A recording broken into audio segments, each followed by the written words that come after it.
Bismillahirrahmanirrahim. Assalamualaikum warahmatullahi wabarakatuh. Yang saya hormati Bapak Ibu dosen penguji Panitia Penilaian Uji Kinerja PPG tahun 2025. Perkenalkan, nama saya Ihsan Effendi, bidang studi Pendidikan Bahasa Indonesia, NIM 8253700066, LPTK Universitas Negeri Medan. Hari ini Rabu tanggal 27 Agustus tahun 2025 akan melaksanakan kegiatan praktek pembelajaran UKIN, ujian kinerja sebagai syarat kelulusan PPG dalam jabatan Kementerian Agama B2 tahun 2025. Saya akan melakukan kegiatan pembelajaran di kelas 11 semester ganjil dengan materi memahami dan menginterpretasi teks prosedur. Dan untuk memperjelas identitas saya, ini KTP dan ini kartu ujian UP saya. Sekian, assalamualaikum warahmatullahi wabarakatuh. Assalamualaikum warahmatullahi wabarakatuh.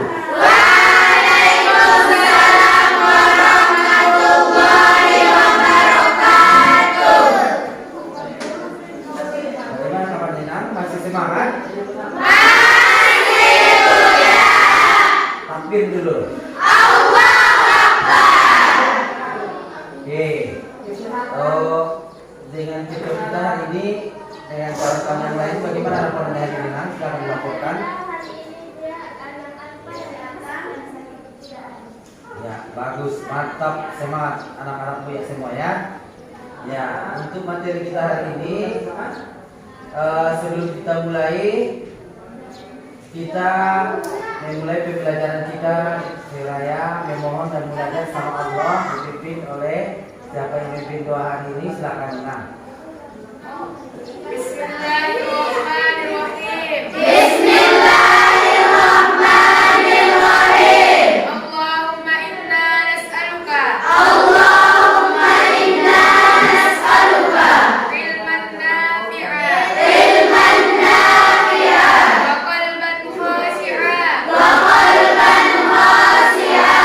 Wa amalan salihan mutaqabbala. Wa amalan salihan mutaqabbala. Rabbana zidna ilma. Rabbana zidna ilma. Warzuqna fahma. Ya arhamar rahimin. Ya arhamar rahimin. Oke, baik. Karena dengan berdoa kita mengingat dan mensyukuri nikmat Allah yang telah diberikan kepada kita pada hari ini, yakni nikmat kesehatan, nikmat iman, dan nikmat kesempatan. Kita bisa melanjutkan PPL kita, proses pembelajaran kita di hari yang baik dan cerah ini. Ya. Dan untuk seterusnya, karena ini merupakan bagian dari kewajiban kita sebagai warga negara, kita tentunya bisa dengan mengenang dan mengingat semua apa yang menjadi bagian dari perjuangan tokoh-tokoh kita supaya kita menikmati yang namanya kemerdekaan. Kita dengarkan dan kita ikuti nyanyi lagu nasional, yaitu dengan lagu Indonesia Raya. Dimohon kepada putri ibu ya semua untuk berdiri.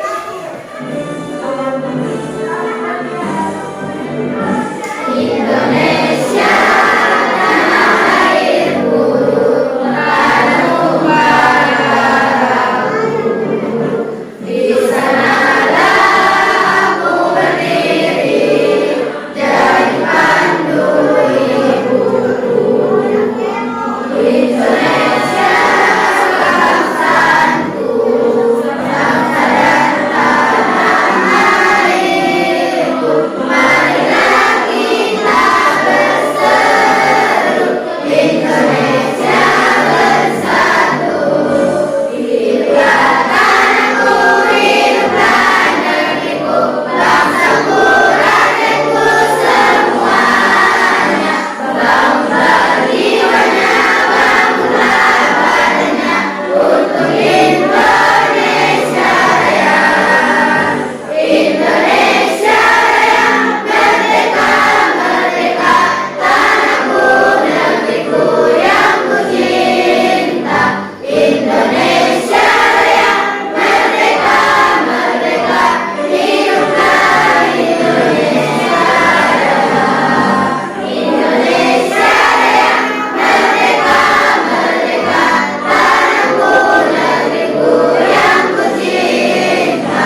memang sudah presentasi tentang yang akan kita buat ini. Terlebih dahulu kita menyaksikan tayangan di YouTube yang ada di mana kita saksikan. Assalamualaikum warahmatullahi wabarakatuh. Salam sejahtera bagi kita semua. Terima kasih sudah mengunjungi channel Arisa Nur Aini. Jangan lupa masih dengan saya di sini Arisa, A-R-I-S-A, jangan ditambahin N di belakangnya. Nah, untuk kali ini saya akan memaparkan tentang teks prosedur. Teks prosedur itu apa sih ya? Nah, sebelumnya prosedur untuk menonton video dari saya adalah jangan lupa untuk memberikan jempol, suka, dan subscribe kalau misalnya kalian belum jadi subscriber saya. Hari ini kita akan membahas tentang teks prosedur. Prosedur. Dari katanya, kita pasti sudah tahu prosedur itu apa. Prosedur contohnya, saya punya mikrofon baru di sini. Alhamdulillah ya. Nah, mikrofon baru ini ketika paketan tersebut datang, maka saya bingung bagaimana cara memakai mikrofon ini. Sebelumnya kan saya belum pernah memakainya. Nah, di situ ada yang namanya buku petunjuk. Nah, ini adalah buku petunjuknya. Jadi, dari buku petunjuk ini saya bisa mengetahui bagaimana cara atau menggunakan mikrofon ini dengan baik dan benar. Jadi itu adalah salah satu contoh di kehidupan sehari-hari tentang teks prosedur. Jadi teks prosedur itu adalah teks yang berisi tentang cara atau langkah-langkah dalam melakukan sesuatu. Tentunya berguna untuk informasi tentang barang tersebut atau informasi tentang kegiatan tersebut, sehingga kita bisa mencapai tujuan yang kita harapkan. Di kehidupan sehari-hari banyak sekali contoh teks prosedur, hanya saja kita tidak menyadarinya. Karena teks prosedur itu sebenarnya ada berbagai macam. Contohnya ada resep. Nah, resep ada yang tentang resep masakan, ada yang mungkin resep awet muda, ada yang mungkin resep untuk menurunkan badan dan lain sebagainya. Ada juga tips. Nah, tips agar cepat move on mungkin, atau mungkin tips agar pelajaran mudah untuk dipahami. Ada resep, tips, kemudian aturan pakai. Contohnya kalau misalnya kita membeli obat, pasti ada aturan pakainya. Tidak mungkin kan kalau misalnya kita sembarangan minum obat dalam satu hari itu kita minum sampai 6 kali, nggak bisa langsung overdosis ya. Nah, ada juga aturan pakai yang sangat simpel. Kita misalnya membuat mie instan, di belakang bungkus mie instan itu biasanya ada aturan pakainya atau cara membuatnya. Walaupun kalian sudah sangat mahir dalam memasak mie instan, sangat mudah ya. Kemudian ada juga protokol. Nah, protokol itu biasanya berkaitan dengan tata upacara, atau misalnya pada kejadian-kejadian atau acara kenegaraan. Nah, protokol dalam menyambut tamu negara, protokol upacara kenegaraan dan lain sebagainya. Jadi contoh-contoh dari teks prosedur ada di sekitar kita, hanya saja kita tidak menyadarinya. Lalu selanjutnya kita akan membahas struktur dari teks prosedur itu apa saja. Struktur suatu hal yang tidak bisa dibolak-balik. Struktur itu harus urut dari yang paling atas sampai yang ke bawah. Struktur dari teks prosedur yang pertama adalah tujuan.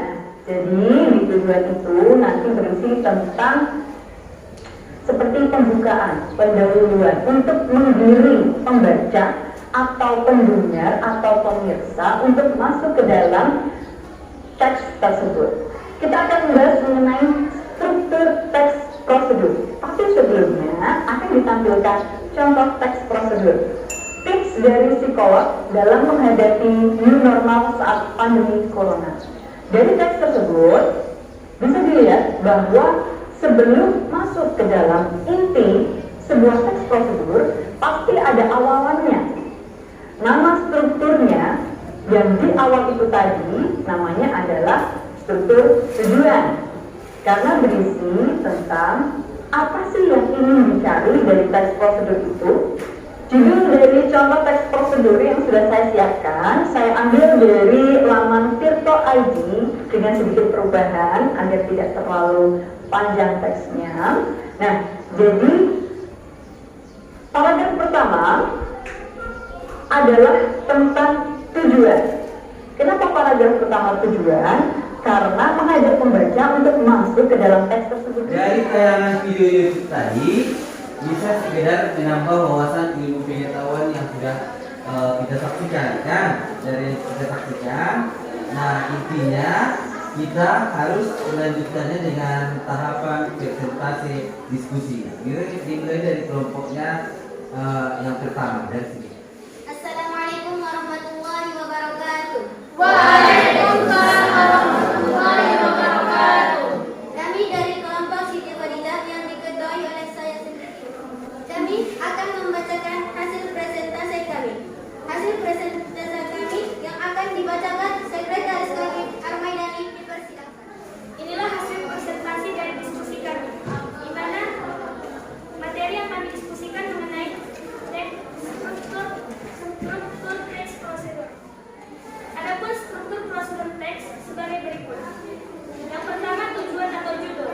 Yang kedua, pernyataan umum sebagai pembuka atau pendahulunya, lalu menjelaskan prosedur kegiatan. Yang ketiga, bahan atau segala sesuatu yang dibutuhkan. Tetapi tidak semua teks prosedur mengandung bahan. Jadi bahan ini sifatnya opsional atau boleh dihilangkan. Yang keempat, langkah-langkah atau tahapan untuk mencapai tujuan. Tujuan teks ini adalah memberikan penjelasan bagaimana sesuatu itu dicapai, dilakukan, dibuat atau dilakukan. Inilah dia hasil presentasi dari kelompok kami. Apakah ada sesuatu yang ingin ditanyakan dari kelompok lain? Kami persilakan. Silakan. Tentunya Bu yang dari kelompoknya Si Juniarti. Ya. Kami dari kelompok Fatimah ingin menanyakan kepada kelompok Siti Khadijah, apa itu tujuan teks prosedur? Tujuan dari teks prosedur adalah memberikan penjelasan bagaimana sesuatu itu dicapai, dilakukan, dibuat, dan dioperasikan. Cukup sekian presentasi dari kelompok kami Siti Khadijah. Assalamualaikum warahmatullahi wabarakatuh.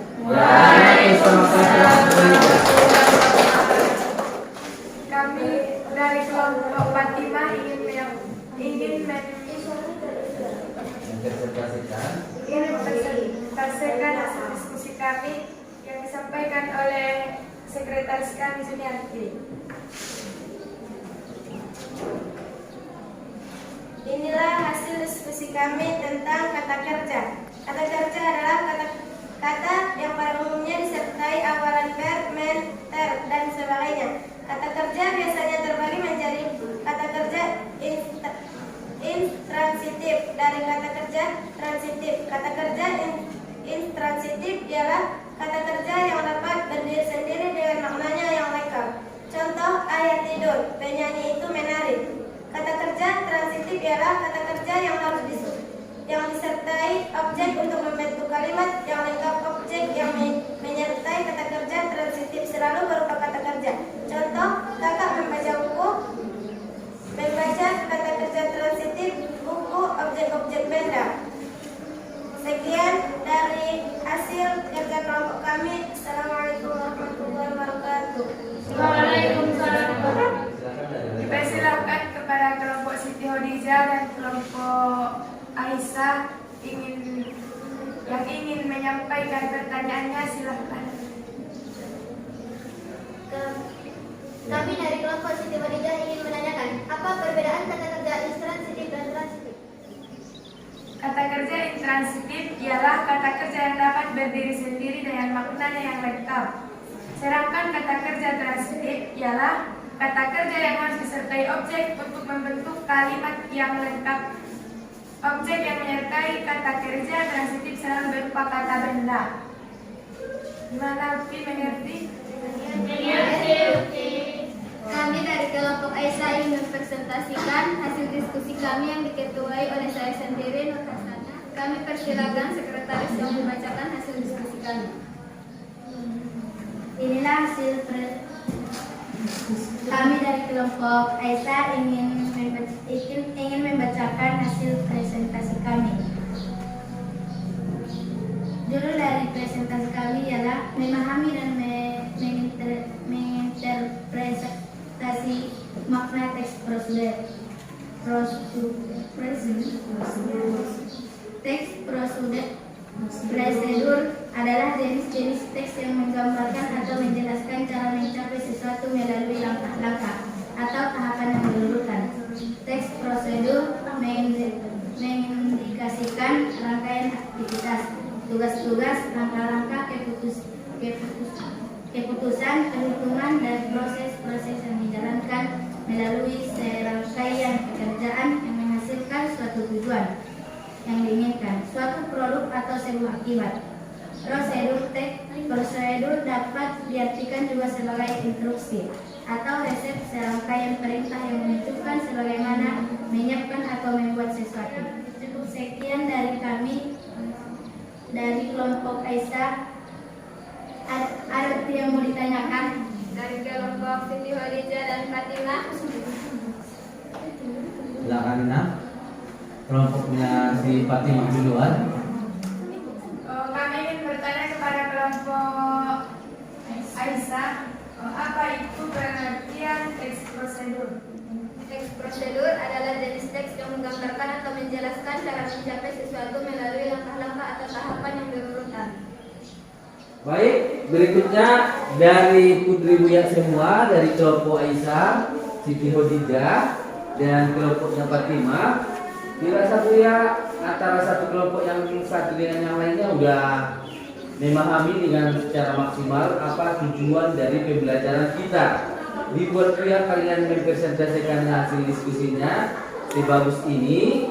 Ya, namanya juga baharu. Ada yang kurang persiapan, ada yang siap. Itu biasa di dalam proses pembelajaran. Tidak usah berkecil hati, karena kita pun perspektifnya hari ini hanya untuk bagaimana supaya bisa memahami tujuan dari pembelajaran kita, dari yang kita saksikan melalui tayangan video, dari yang kita saksikan dari presentasi kelompok kawan kita. Dengan sendirinya kita sudah bisa memahami apa yang menjadi tujuan dan inti pembelajaran kita mengenai teks prosedur.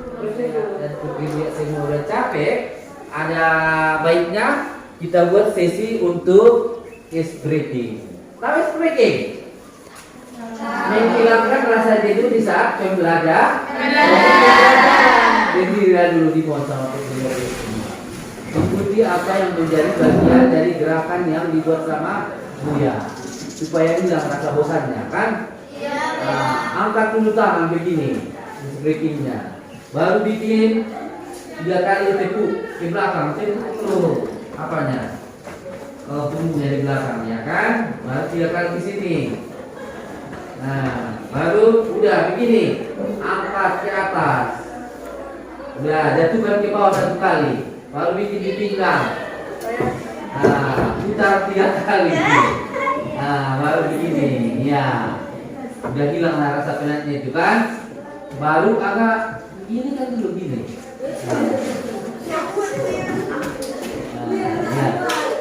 Udah selesai.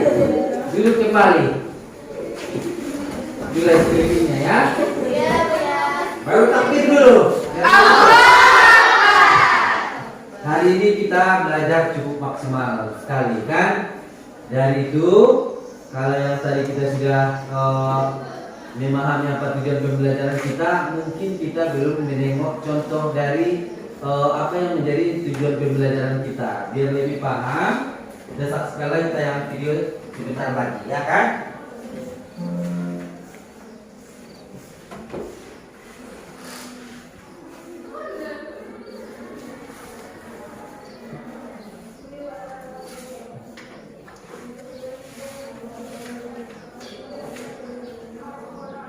Stop dulu, nah. Pertama-tama kita siapkan dulu telurnya, Kemudian kita akan tambahkan merica tutup, kemudian tambahkan juga sedikit garam. Lalu kita akan kocok sampai benar-benar tercampur rata. Nah, di sini kita siapkan kesukaan anak-anak. Kita akan pakai sosis, boleh sosis sapi ataupun sosis ayam. Saya pakai di rumah aja. Kemudian di sini kita tambahkan sayuran juga ya. Kita pakai wortel. Kemudian wortelnya kita potong tipis-tipis banget. Kemudian kita potong lagi. Kita bikin kotak-kotak kecil banget. Kalau sudah, kita bersihkan dulu. Nah, di sini aku mau tambahkan lagi bahan lainnya. Aku mau pakai bawang, kemudian kita iris tipis-tipis dan kita simpan juga betul-betul sebagai bawang, ya bisa pakai bawang bombay ya nggak apa-apa. Kemudian kalau semua bahan sudah siap, kita akan cemplungin ke dalam telurnya tadi, kita aduk-aduk. Oh ya, di sini nanti kita juga akan tambahkan lagi tepung terigu biar nanti pada saat digoreng sedikit padat. Biarkan semua bahan dan bumbu tercampur rata. Kalau saya mau pakai penyedap rasa juga boleh ya. Pakai aduk-aduan atau mau pakai micin juga boleh. Kalau enggak pakai ya enggak apa-apa. Kalau sudah, ini kita siapkan wajan, beri minyaknya sedikit aja. Kemudian kita akan goreng telurnya. Jadi cara gorengnya misalnya aku pakai wajan yang agak lebar, tapi porsinya cukup besar ya. Kemudian kita tunggu sampai nanti bawahnya agak matang. Kemudian kita balik. Nah, di sini aku tutup berarti lebih cepat matangnya. Kalau sudah matang, kita siapkan talenan. Kita akan potong-potong lapis. Jadi ini nanti bisa dipakai untuk lauk nasi ataupun mau untuk camilannya enak banget. Misalnya mau dicocol pakai sambal tomat atau saus tomat atau mau pakai cabai rawit, itu enak banget. Terima kasih banyak ya sudah menyaksikan video aplikasi hari ini. Semoga kalian suka dan mencobanya. Yang belum subscribe, jangan lupa subscribe ya. Dadah. Hai Floppies, ketemu lagi dengan aku Kasih. Hari ini aplikasi mau bikin resep tulisan anak muda yang enak banget. Ini juga gampang banget loh. Jadi kalau resep anak muda kayak gini kita tulis selalu ada di warung-warung ramesan di kebun. Rasanya itu enak banget. Bikinnya juga gampang banget. Ini nampaknya kita harus terlebih dahulu ya supaya getahnya tuh hilang, tapi jangan sampai terlalu lama-lama nanti keempukan. Nah, ini itu tadi untuk memasak. Kalau ini membudidayakan ikan lele. Nah, tentu ada proses langkah-langkah yang berbeda dari memasak dan membudidayakan ikan lele. Coba kita saksikan lagi ya. Budidaya ikan lele 40 hari panen di kolam terpal. Mudah untuk pemula. Salah satu strategi penting sukses dalam budidaya lele adalah tahap memilih bibit. Banyak peternak pemula yang salah memilih ukuran bibit. Tidak asing lagi bahwa rahasia budidaya lele 40 hari panen adalah pembesaran ikan lele ukuran 9 hingga 12 ekor. Karena tidak mudah terkena penyakit, tidak mudah mati, pertumbuhannya seimbang dan pastinya panen lebih cepat. Cara budidaya lele metode ini lebih banyak menggunakan kolam terpal yang lebih populer karena mudahnya membuat kolam dan tidak memerlukan tempat yang luas.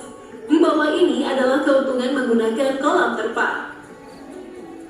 1. Kolam dapat dipindahkan saat pengembangan usaha. 2. Lele menjadi lebih sehat.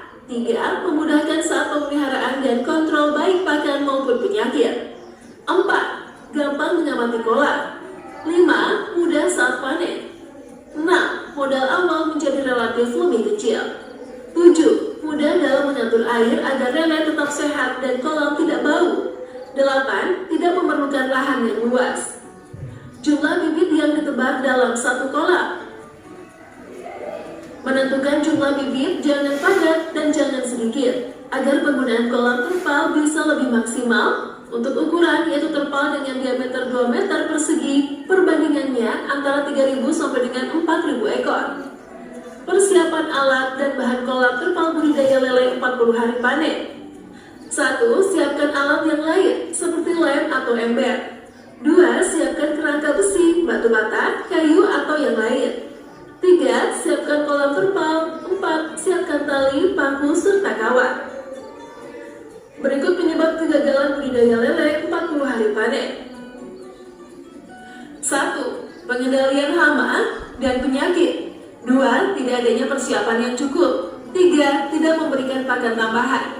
4. Tidak memisahkan ukuran lele. 5. Tidak adanya manajemen air.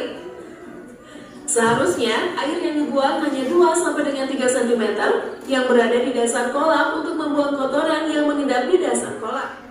Nah, jadi dari apa yang kita saksikan itu dirasa cukuplah untuk bisa memahami apa itu yang menjadi bagian langkah-langkah persiapan sehingga kita bisa mengidentifikasi dan memahami apa itu yang menjadi bagian dari tujuan pembelajaran kita untuk mengenali dan memahami teks prosedur itu. Kan ya? Masih semangat? Jadi yang menjadi bagian dari refleksi pembelajaran kita hari ini, nanti untuk minggu depan kita buat dulu contohnya seperti apa yang kita saksikan. Bisa kira-kira kan? Gak usah panjang lebar, nah. Dibuat di catatan masing-masing tugas individunya untuk refleksi dari pembelajaran kita ini sebagai kesimpulan yang untuk minggu depan PBL proses pembelajaran kita. Tentunya kita harus membuat contohnya biar lebih paham. Itu tujuannya, bukan yang dia bermaksud untuk membuat kalian capek, tapi itulah gunanya kita belajar, ada tugas, di samping tugas itu udah selesai kita buat. Jadi di situ bisa kita lihat dan kita analisis. Buya yang menjadi guru kalian bisa menganalisis apakah tingkat pemahamannya itu udah bisa kamu terima dari apa yang menjadi tugas yang kau buat. Pamannya si Jahra sama si Hani adalah contoh. Jadi dia kasih tugasnya itu membuat contohnya adalah tadi si Hani saksikan dia di videonya belajar membuat martabak Mesir, contoh dibuatnya. Berarti dia udah paham. Itu saja. Tidak harus susah payah kita bagaimana mengkondisikan supaya paham dengan pembelajaran. Dengan bisa membuat contoh berarti refleksi pembelajarannya dapat diterima dengan baik. Kita akhiri pembelajaran kita hari ini dengan ucapan Alhamdulillah.